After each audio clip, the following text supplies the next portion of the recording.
또 구원의 날, 은혜의 날이기 때문에요. 사실은 특별히 어떤 한 날을 지정하고 그 날을 우리가 기념하고 하는 것은 어쩌면 필요 없을 수도 있습니다.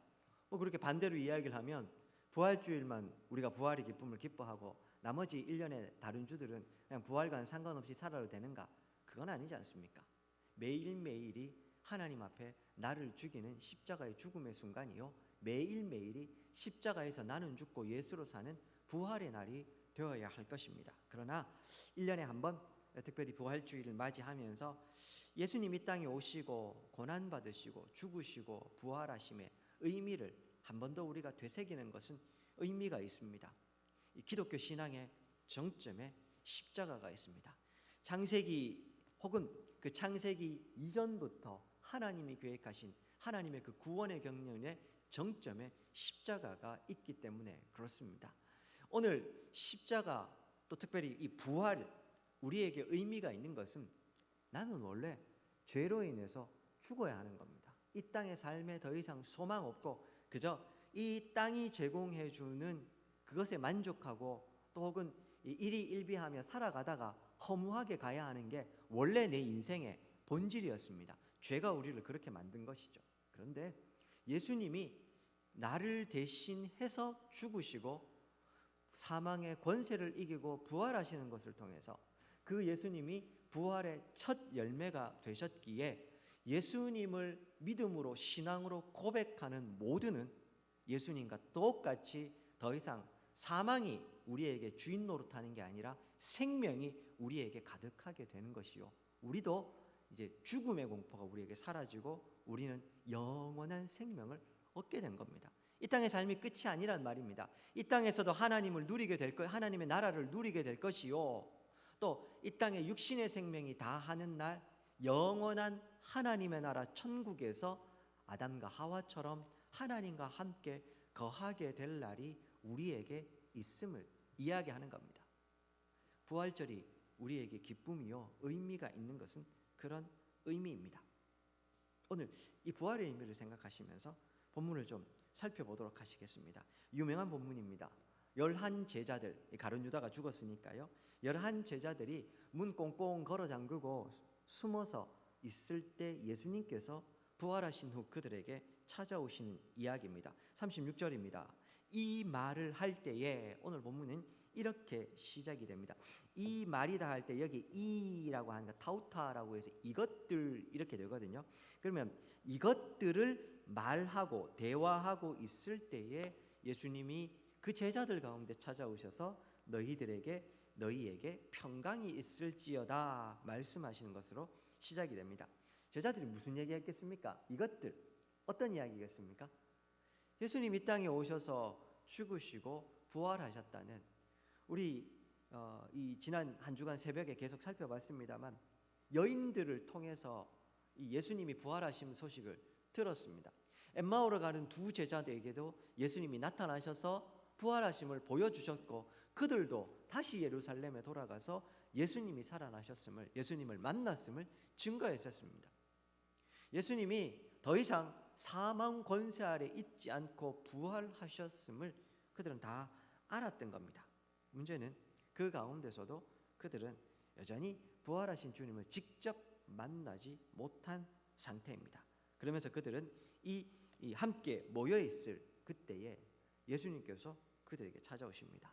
너희에게 평강이 있을지어다.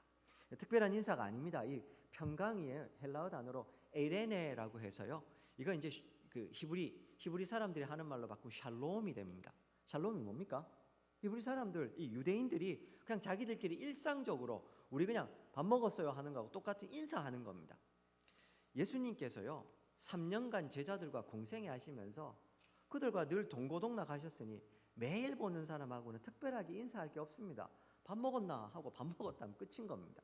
예수님 부활하신 이후에 제자들에게 찾아오셔서 공생의 기간 그들에게 늘 함께 하셨던 것처럼 오늘도 일상적으로 친근하게 샬롬이라고 인사하고 계시는 겁니다. 그런데 예수님은 일상적으로 인사하시는데 37절, 제자들은 그렇지 않습니다. 그들이 놀라고 무서워하여 그 보는 것을 영으로 생각하고 있습니다. 영으로 생각한다. 이 말은요, 말 그대로 이 푸뉴마 영혼을 이야기를 하는 겁니다. 예수님을 보긴 보는데, 그래서 알아는 보는데 영혼으로 알아본 겁니다. 뭐 우리도 그렇긴 합니다만 이 유대인들도요, 아직 이 신약 성경이 있기 전에 이 유대인들에게 내세관이 좀 다양하게 있었다고 합니다. 특별히 유대인들이 오랫동안 디아스포라, 나라가 망한 다음에 포로 생활을 했지 않습니까?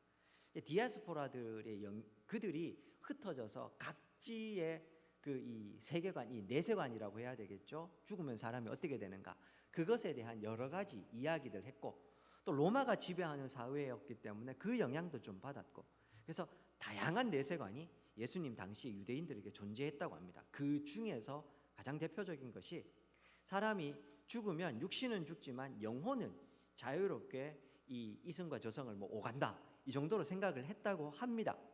그래서요, 누가복음 8장에 보면 자막입니다. 회당장 야이로의 딸을 예수님이 살리시는 대목에 보면은요, 이렇게 나옵니다.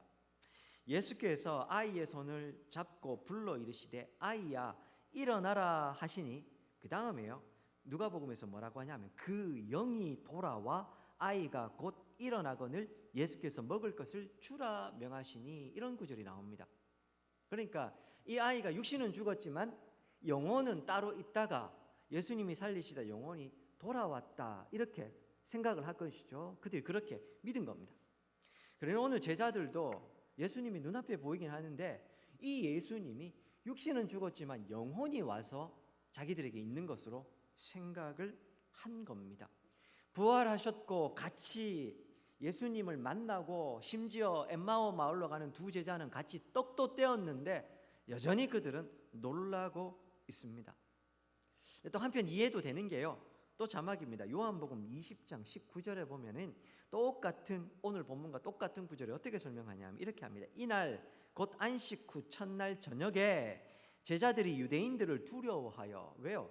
예수님이 반역자로 죽었지 않습니까? 그러니 스승을 죽이고 나면 그 따르던 추종자들도 똑같이 죽을 수 있거든요. 그래서 두려워하여 모인 곳에 문을 닫았더니, 그런데 예수께서 오사 가운데 서서 이르시되 너희에게 평강이 있을지어다. 문 닫았는데 예수님이 그냥 찾아오신 겁니다. 똑똑똑 문 두드려 달라가 아니고 그냥 찾아오신 것이죠. 제가 몇 번 설명을 드렸는데 예수님 지금 부활하셨습니다. 부활의 첫 열매가 되셨고 부활체로 나타나신 겁니다. 이전에 성육신하셨을 때의 인간의 이 제한을 지닌 그 몸에서 육신은 가졌으되 부활체로 변화한 겁니다. 이 부활체는 시간과 공간의 제약을 받지 않는 것으로 보입니다. 예수님이 또 예수님이니까 그러실지 예수님 부활의 첫 열매라고 성경은 이야기합니다. 늘 말씀드리지 않습니까? 사과나무에서 열매 하나 딱 첫 번째 열매 따면 그걸로 그날 끝나는 겁니까? 아니죠. 똑같은 열매를 계속해서 딸 수 있다는 이야기입니다. 예수님이 첫 열매 되셨으니 그 부활의 신앙을 따르는 우리도 예수님과 똑같은 상태가 된다는 이야기입니다. 그렇게 예수님처럼 우리도 부활체를 가지게 될 것입니다. 많은 그것을 이해하지 못했던 제자들에겐 예수님이 당연히 영원이죠. 문을 닫았는데 그냥 그들에게 오셨으니까요. 참 안타까운 것은요, 이미 오늘 본문 앞부분에 보면 이 예수님 죽으신 다음에요, 이 여인들이 부활하신 예수님을 만납니다. 엠마오로 가는 두 제자들도 예수님을 만났습니다. 그 이야기를 제자들도 들었습니다. 앞에서도 말씀드렸습니다. 그런데도 오늘 그 증언을 듣지를 못하고 불신앙의 모습을 보입니다. 눈앞에 예수님이 나타나셨을 때 그들은 이런 불신앙적인 모습을 보이고 있는 겁니다. 이 제자들을 향해서 예수님께서요, 책망을 하시냐? 그렇지 않습니다. 38절 예수께서 이르시되 어찌하여 두려워하며 어찌하여 마음에 의심이 일어나느냐. 그들의 지금 상황, 두려워하고 의심하는 상황을 말씀하신 다음에요, 세 가지로 당신의 부활하셨음을 제자들에게 증명해 보여주십니다. 먼저 첫 번째 39절 어떻게 하십니까? 내 손과 발을 보고 나인 줄 알라. 또 나를 만져보라. 영은 살과 뼈가 없으되 너희 보는 바와 같이 나는 있느니라. 영혼이 아니고 분명히 육신을 가지고 있는, 손과 발이 있는, 너희들이 3년 동안 나와 함께 하지 않았느냐? 내 손과 발을 너희들이 보면 똑같이 나인 걸 알 수 있을 것이 아니냐. 한 가지 우리가 여기서 유추해 볼 수 있는 게 있죠. 우리도 부활한 이후에 혹은 이 최후 승리한 이후에 하나님과 함께 하나님 나라에 거할 때 우리도 예수님처럼 될 것인데, 아마도 이 시공간도 벗어나고 모습이 바뀌긴 바뀔 겁니다. 분명히 성경에서는 무언가 화학적인 물리적인 변화가 있을 거라고 이야기를 하거든요. 그러나 동시에 제자들이 지금 예수님을 알아보고 있고, 예수님은 당시 자신의 신체적 특징을 그대로 가지고 있는 것처럼 말씀을 하시죠. 부활한 이후에 우리도 영혼으로 유령처럼 존재하는 게 아니고, 우리의 육신이 무언가 조금 다르게, 그러나 분명하게 이 부활체를 가지고 살아가게 될 것이라는 사실입니다. 자주 말씀드리지만 천국은 우리의 관념 속에 있는 가상의 세계, 상상의 세계 아닙니다. 오늘 우리가 아침에 식사하고 오셨죠. 차 타고 오시고 걸어서 오셨죠. 걸어오시면서 바람도 느끼시고 냄새도 맡고 하셨죠. 똑같은 삶이 우리에게 있다는 사실을 기억하셨으면 합니다. 천국이 멀리 떨어져 있거나 전혀 동떨어진 세상이 아님을 기억하셨으면 합니다. 예수님 두 번째로 제자들에게 또 하나 확인시켜 주십니다. 40절부터 43절까지. 이렇게 말씀을 하셨음에도 불구하고 제자들이요 여전히 기뻐하지만 믿지 못하고 있자. 예수님 뭐라고 하십니까? 여기에 무슨 먹을 것이 있느냐. 예수님 먹을 거 싸우셨으면 에이 저거 가짜다 하겠죠. 너희들 먹는 것 중에 뭐 하나 좀 가지고 와라. 그렇게 이야기를 하십니다. 그리고 구운 생선 한 토막 예수님께서 드십니다. 그것을 잡수시는 대목이 나옵니다. 영혼은 먹을 수 없지만 부활하신 몸을 가지신 예수님은 드실 수가 있는 겁니다. 세 번째 44절부터 48절까지에서 예수님께서 세 번째로 무엇으로 자신의 부활을 증명하십니까? 하나님의 말씀을 풀어 설명하는 것으로 부활의 확실성을 가르쳐주고 있습니다. 44절 어떻게 하십니까? 또 그들에게 말한 바, 원래 공생에 하는 동안에 그들에게 다 설명했던 말씀을 다시 기억나게 하십니다. 곧 모세의 율법과 선지자들의 글과 시편에 나를 가리켜 기록된 모든 것이 이루어져야 하리라 한 말이 이것이라 하면서 내가 그래서 그 말씀대로 부활했음을 이야기하십니다. 예수님 공생에는 철저하게 하나님의 말씀을 성취하는, 즉 구약에 예언된 메시아의 예언을 성취해가는 삶이었습니다. 그리고 마지막으로 이 부활을 성취하셨음을 예수님이 말씀하시게 하시는 겁니다. 45절 이에 그들의 마음을 열어 성경을 깨닫게 하시고 46절, 7절, 8절까지 무슨 말씀을 하십니까? 이제 그들에게요 그리스도가 고난받고 3일 만에 죽은 자 가운데서 살아날 것, 47절 그의 이름으로 죄사함 받게 하는 회개가 예루살렘으로부터 시작하여서 모든 족속에게 전파하게 될 것뿐만 아니라 이 부활의 증인이 바로 너희들임을 하나님 예수님께서 말씀을 하시는 겁니다. 하나님의 말씀을 통해서 부활을 확인시켜 주시는 것입니다.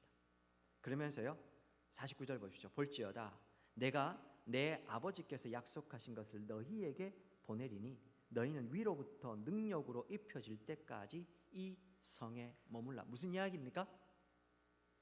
오순절 마가다락방에 성령이 임하시는 그 사건을 이야기하는 겁니다. 아직 그날이 되지도 않았지만 이 50일 전에 그날에 성령 오실 것을 이야기하시면서 그때까지 뭐 하라고요? 이 성에 머물라, 기다리고 있으라. 증인은 되어야 하지만 증인됨은 성령의 능력을 덧입은 다음이다. 그렇게 예수님이 말씀을 하시는 겁니다. 세 가지로 당신이 부활하셨음을 증명해 주시고, 그리고 나서 마지막으로 증인됨의 사명도 주시지만 그 사명을 하는 것은 성령 받은 이후의 일이라는 것을 예수님께서 오늘 말씀하십니다. 첫 번째, 우리 모두는 이 부활하신 예수 그리스도의 그 부활의 공로로 오늘 이 자리에 있습니다. 그럼에도 불구하고 혹시 오늘 이 자리에 오셔서 여전히 목사님께서 그 얘기를 하시긴 하지만 이 부활을 저는 잘 못 믿겠습니다. 괜찮습니다. 오늘 예수님도 그 제자들조차도 책망하지 않으시고 직접 찾아오셔서 그들에게 한번 만져봐라. 그리고 식사도 하시고 성경 말씀도 풀어서 가르쳐 주십니다. 오늘 우리에게도 예수님은 똑같이 찾아오셔서 말씀해 주시고 우리에게 당신의 부활을 가르쳐 주실 겁니다. 특별히요, 말씀으로 풀어서 제자들에게 가르치고 있음을 주목하셔야 합니다. 사랑하는 여러분, 제자들은 예수님을 직접 봤지만 못 믿어요. 전도하다 보면요, 제일 많이 듣는 이야기 중에 눈앞에 안 보이는 하나님을 어찌 믿느냐는 거예요. 죄송하지만 제자들 예수님을 봤지만 못 믿어요. 믿음이 그런 겁니다. 오늘 새벽에도 봤던 것처럼 눈이 가리워지면 보이지 않는 겁니다. 오히려 그들에게 필요한 것은 하나님의 말씀입니다. 하나님의 말씀은 우리가 일반적으로 읽는 소설책이 아닙니다. 그 말씀은 그 자체로 생명력이 있는 하나님의 말씀. 이 말씀으로 천지도 창조하시고 인간에게 생명도 주시고 생명을 앗아가기도 하시는 능력의 말씀. 그래서 이 하나님의 말씀을 통해서 제자들에게 부활을 확인시켜 주시는 겁니다. 우리에게 신앙이 흔들리는 순간이 있습니다. 믿음이 없어지는 순간도 있고 안 믿어지는 순간도 있습니다. 사랑하는 여러분, 그때마다 우리가 기억해야 될 것은 하나님의 말씀으로 돌아가고 말씀을 붙잡는 겁니다. 말씀을 기억하는 겁니다. 예수님께서 이미 공생의 기간 중에 제자들에게 하셨던 말씀 다시 풀어서 그들에게 설명하고 그들이 그 기억을 떼올리고 다시 예수님을 믿게 되는 겁니다. 마찬가지입니다. 이 땅을 사는 동안에 안 믿어지더라도 하나님의 말씀을 다시 가서 또 반대로 우리는 믿지 않는 사람에게 하나님의 말씀을 믿든지 안 믿든지 말씀을 가르쳐야 하는 겁니다. 교회가 무엇보다 힘써야 될 것이 그래서 하나님의 말씀을 성도들에게 여기 오시는 분들에게 전달하고 제대로 잘 가르치는 겁니다. 뿐만 아니라 성도가 이 땅을 살아가는 동안에 삶이 흔들리고 시험이 오는 순간에도 또 붙잡아야 될 것은 하나님의 말씀. 오늘도 예수님께서는 그들을 다시금 깨닫도록 해주십니다. 그리고 또 하나, 증인됨의 사명을 감당하기 위해서 기다리라. 이 성에 머물라. 언제까지요? 위로부터 능력으로 입혀질 때까지, 성령의 능력을 덧입을 때까지 기다리라. 그리 말씀하십니다. 우리가 잘 아는 대로 오순절 마가다락방에 성령이 임하시자 제자들의 삶은 달라졌고 그때부터 그들은 능력 있는 증인의 삶으로 바뀝니다. 신앙은 내 의지와 결단으로 가는 게 아닙니다. 하나님께서 주신 능력으로 가는 겁니다. 물론 때때로 우리의 신앙에서 우리가 결심하고 결단하고 노력하는 게 필요 없다는 말이 아닙니다. 그런데 그것은 하나님의 능력을 덧입은 다음에 하나님을 많이 사랑하는 마음에서 나오는 결단이어야지 그냥 열심히 한번 해보자 아니란 말입니다. 순서가 뒤바뀌면 안 됩니다. 하나님을 먼저 사랑하십시오. 성령의 은혜를 먼저 덧입으십시오. 다음 하나님을 많이 사랑하시고 그 마음에서 우러나오는 열심으로 하셔야 되는 겁니다. 사랑하는 여러분, 인생이 얼마나 이 연약한지요. 우리는 충분히 내 열심으로도 신앙생활 하는 척 보일 수 있습니다. 교회에 직분자들을 세우면 자격들을 쭉 열거를 합니다. 우리도 그런 거 하면 참 좋겠다 그런 생각 드시죠? 안타깝게도요. 그 정것이 쭉 나열해 놓으면요 13가지 15가지 이렇게 됩니다. 설교부터 시작해서 쭉 있습니다. 공예배는 몇 번 참여해야 되고 다 있습니다. 그 체크리스트 다 통과해야 일단 투표에 올라갈 수 있는 자격이 됩니다. 문제는요, 그렇게 점검을 하고 그렇게 된 분들 딱 되는 순간 그때부터 제일 먼저 빠진 게 새벽기도 안 나오십니다. 그 다음에 헌금, 봉사 줄이기 시작합니다. 하나님을 사랑하는 마음이 아니라 그냥 그 직분이 하고 싶은 겁니다. 우리 하나님 앞에 서게 될 것인지 그러지 말자고요. 하나님을 사랑하는 마음으로 그 마음이 깊어져서 그래서 열심을 내면 됩니다. 반대로 이야기하면 하나님을 사랑하는 마음은 있지만 내 삶의 형편이 그러지 않는다고 그 사람 판단할 수 없고 그 중심을 보면 그만인 겁니다. 바라고 소망하기는 철저하게 수동적으로, 그러나 수동적으로 덧입은 성령의 능력 안에 철저하게 능동적으로 신앙생활하는 저 우리 성도님들 되면 좋겠습니다. 그리고 마지막 부분에 50절부터 53절에 보시면은요, 예수님께서 승천 하늘로 올라가십니다. 그들에게 축복하시고 하늘로 올려주십니다. 52절에 보면 제자들이 이 예수님을 보고 큰 기쁨을 가지고 뭐 하고 있습니까? 예루살렘으로 돌아가서 53절 늘 성전에서 하나님을 경배하고 있습니다. 예수님이 이 부활하신 예수님을 만나기 전 제자들에게 예루살렘은 문 걸어 잠그고 두려움과 이 숨죽이고 살아야 되는 두려움의 공간이었고 절망의 공간이었습니다. 그러나 부활하신 주님을 만난 이후에 그들에게 예루살렘은 큰 기쁨의 공간이요 하나님을 찬송하는 공간으로 바뀝니다. 오늘 부활하신 주님이 우리에게 찾아오셔서 우리 성도님들에게 참된 기쁨을 주시기를 원합니다. 그래서 그것이 어떤 곳이든 내게 절망이요 슬픔이요 어려움이요 고민이었던 영역이 제자들처럼 기쁨이요 능력이요 찬송의 영역으로 바뀌어지면 좋겠습니다. 이 부활하신 주님을 붙잡음으로 참된 소망이 생기고 참된 기쁨이 생기고 그 안에서 참된 능력을 덧입어서 내가 살아가는 모든 삶의 공간이 제자들처럼 기쁨으로 그것으로 돌아가 그것에서 하나님을 찬양하는, 그래서 이 부활주의를 맞이하여서 우리에게 참된 기쁨과 생명이 회복되는 은혜의 날 되시기를 주의 이름으로 축원드립니다. 제가 한번 기도하겠습니다.